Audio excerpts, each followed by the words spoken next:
Russel Brand recently took to a program called The Truth, where he answered comments from his audience. And one of the comments was about using violence to change things, about violence and revolution. And he had some pretty interesting things to say, and I would like to answer those things. But first, this is what he said. Russell, if you see this, could you answer in video or comment? How would you feel if the revolution became armed and the people fought the oligarchy, or however you spell that fancy word? Not how you've spelled it. It's a chaos of language you've spilled onto the internet there, mate. And the government is led by the rich and their buddies corporations in a Cuban-style revolution led by a similar one to the July 26 movement that Ernesto Che Guevara fought in. Mate, I bow to no one in my adulation of Che Guevara. I admire Fidel Castro, Raul Castro. I admire the socialist principles, and for someone in the backyard of America to be able to set up some form of egalitarian system is admirable.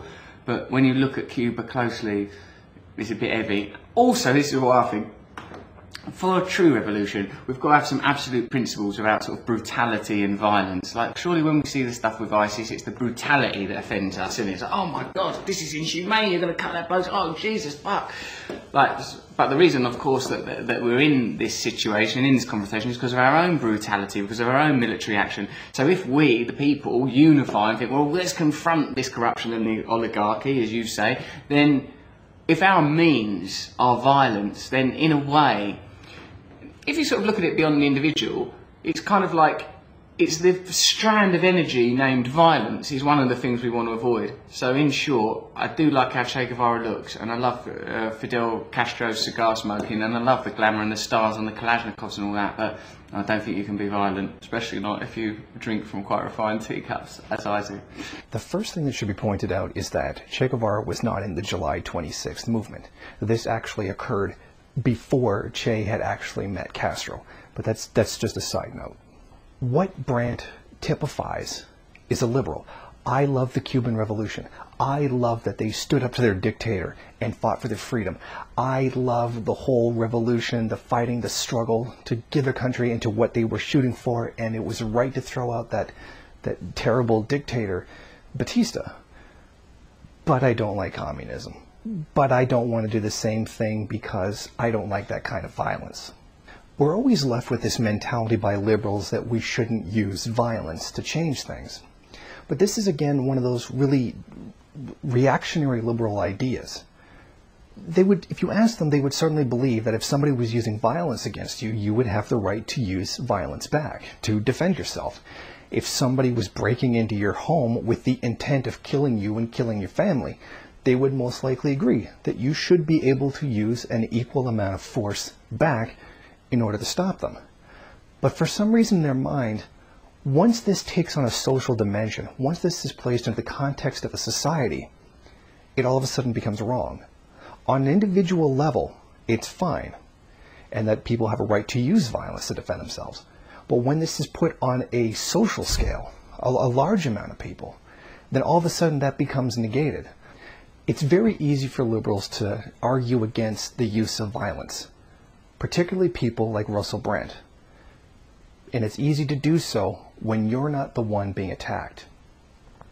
Brand, do you remember the riots from young people back in 2011 in Britain?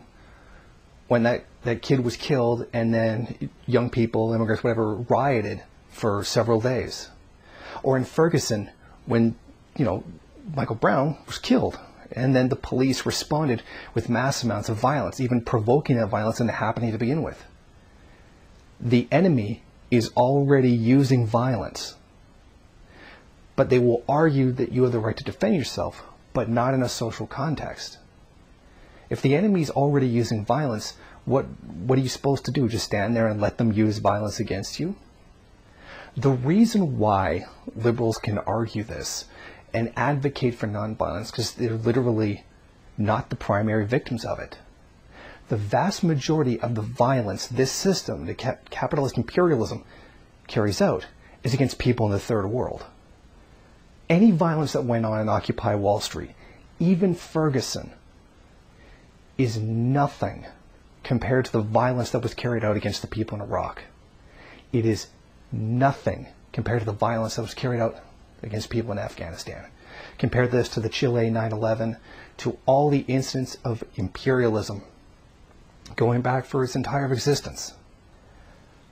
Even the murder of nearly every day a single black man in the United States is a drop in the bucket compared to what the third world goes through.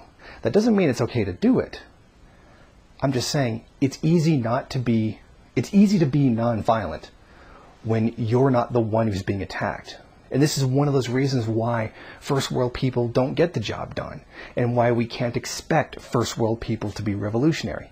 We don't expect them to be able to go ahead and be violent to overthrow a system, because they're getting the better end of it compared to the exploitation and the brutalization that's coming out from the third world. We can envision a poor peasant farmer picking up a rifle and becoming a guerrilla fighter. There's a reason why we can't envision a $60,000 a year unionized construction worker giving up his job and his middle-class home to go pick up a rifle and fight the government. Because these are two very different things. And the premise of first worldist communism is that these are both revolutionary potential. But frankly, they're not the same thing. It's very easy to be non-violent against global oppression, brutalization, and exploitation when you're not the primary victim of it, but in fact, someone who benefits very greatly from it, even someone like myself, or even just the common, regular, working day, everyday person in the first world. Just look at the words Brand chooses to use. He likes Che. He likes the image. He literally says the image. He likes the image of Fidel smoking a cigar. He loves people waving around Kalashnikovs. Think about that. He's actually being more honest than people realize. He loves the image of these things. He loves the image of revolution. He likes the look of it. But he doesn't want to do it. He wants a revolution without a revolution. And the reason he can think that is because he's on the winning end of that system of global oppression. And I think that really is a very good symbol for that. And he exemplifies that actually quite well. But when we're talking about using violence, there's one very good quote that we should turn to by Mao. A revolution is not a dinner party, or writing an essay, or painting a picture, or doing embroidery. It cannot be so refined, so leisurely and gentle, so temperate, kind, courteous, restrained, and magnanimous. A revolution is an insurrection, an act of violence by which one class overthrows another. Now, many of us are actually familiar with this quote, but let's look at it a bit more. Let's look at what comes after that. A rural revolution by which the peasantry overthrows the power of the feudal landlord class. Without using the greatest force, the peasants cannot possibly overthrow the deep-rooted authority of the landlords, which has lasted for thousands of years. The rural areas need a mighty revolutionary upsurge, for it alone can rouse the people in their millions to become a powerful force. All the actions mentioned here, which have been labeled as going too far, flow from the power of the peasants, which has been called forth by the mighty revolutionary upsurge in the countryside. The people are justified in using violence to defend their interests, because that's what it's going to take, because violence is going to be used against them. And we get this perception that we don't need to use violence, because the violence we face, even as working class first world people, is very, very minimal compared to what goes on in the world.